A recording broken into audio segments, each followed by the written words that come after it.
प्रेरितों के कामों का वर्णन 17वां अध्याय।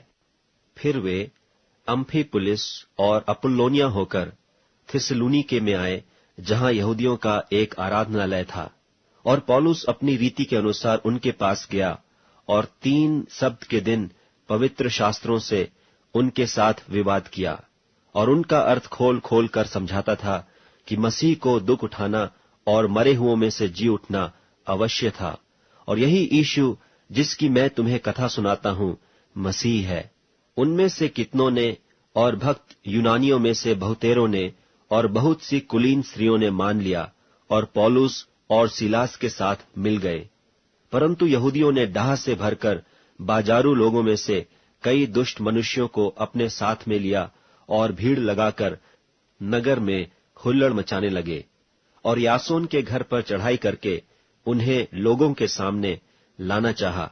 और उन्हें न पाकर वे यह चिल्लाते हुए यासोन और कितने और भाइयों को नगर के हाकिमों के सामने खींच लाए कि ये लोग जिन्होंने जगत को उल्टा पुल्टा कर दिया है यहां भी आए हैं, और यासोन ने उन्हें अपने यहां उतारा है, और ये सब के सब यह कहते हैं कि यीशु राजा है और कैसर की आज्ञाओं का विरोध करते हैं। उन्होंने लोगों को और नगर के हाकिमों को यह सुनाकर घबरा दिया, और उन्होंने यासोन और बाकी लोगों से मुचलका लेकर उन्हें छोड़ दिया। भाइयों ने तुरंत रात ही रात पौलुस और सिलास को बिरिया में भेज दिया, और वे वहां पहुंचकर यहूदियों के आराधनालय में गए। ये लोग तो थिस्सलुनीके के यहूदियों से भले थे, और उन्होंने बड़ी लालसा से वचन ग्रहण किया और प्रतिदिन पवित्र शास्त्रों में ढूंढते रहे कि ये बातें यूं ही हैं कि नहीं। सो उनमें से बहुतों ने और यूनानी कुलीन स्त्रियों में से और पुरुषों में से बहुतेरों ने विश्वास किया। किंतु जब थिस्सलुनीके के यहूदी जान गए कि पौलुस बिरिया में भी परमेश्वर का वचन सुनाता है, तो वहां भी आकर लोगों को उस्काने और हलचल मचाने लगे। तब भाइयों ने तुरंत पौलुस को विदा किया कि समुद्र के किनारे चला जाए, परंतु सीलास और तीमुथियुस वहीं रह गए। पौलुस के पहुंचाने वाले उसे अथेने तक ले गए, और सीलास और तीमुथियुस के लिए यह आज्ञा लेकर विदा हुए कि मेरे पास बहुत शीघ्र आओ। जब पौलुस अथेने में उनकी बाट जो रहा था, तो नगर को मूर्तों से भरा हुआ देखकर उसका जी जल गया। सो वह आराधनालय में यहूदियों और भक्तों से और चौक में जो लोग मिलते थे उनसे हर दिन वाद विवाद किया करता था।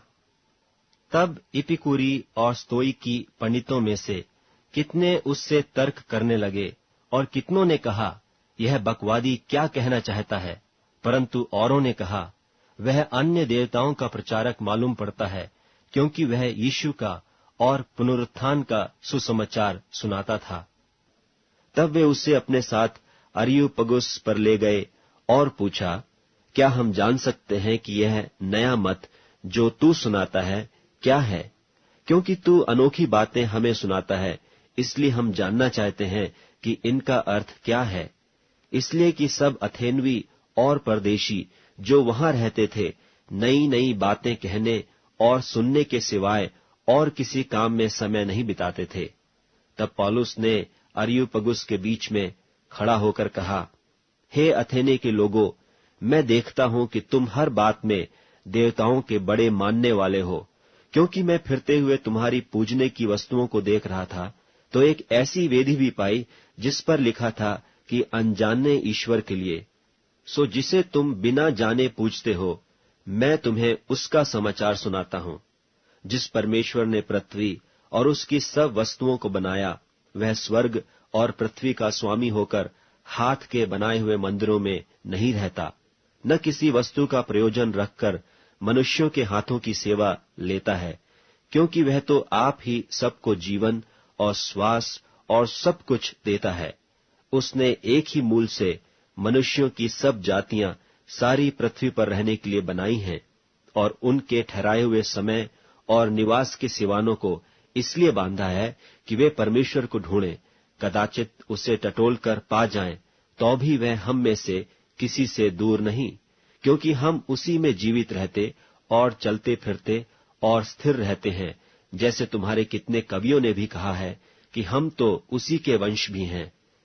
सो परमेश्वर का वंश होकर हमें यह समझना उचित नहीं कि ईश्वरत्व सोने या रूपे या पत्थर के समान है, जो मनुष्य की कारीगरी और कल्पना से गढ़े गए हों। इसलिए परमेश्वर अज्ञानता के समयों से आनाकानी करके अब हर जगह सब मनुष्यों को मन फिराने की आज्ञा देता है, क्योंकि उसने एक दिन ठहराया है जिसमें वह उस मनुष्य के द्वारा धर्म से जगत का न्याय करेगा, जिसे उसने ठहराया है, और उसे मरे हुओं में से जिलाकर यह बात सब पर प्रमाणित कर दी है।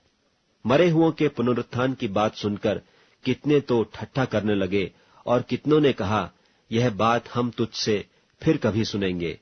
इस पर पौलुस उनके बीच में से निकल गया। परंतु कई एक मनुष्य उसके साथ मिल गए और विश्वास किया, जिनमें दियुनुसियुस अरियुपगी था, और दमरिस नाम एक स्त्री थी, और उनके साथ और भी कितने लोग थे।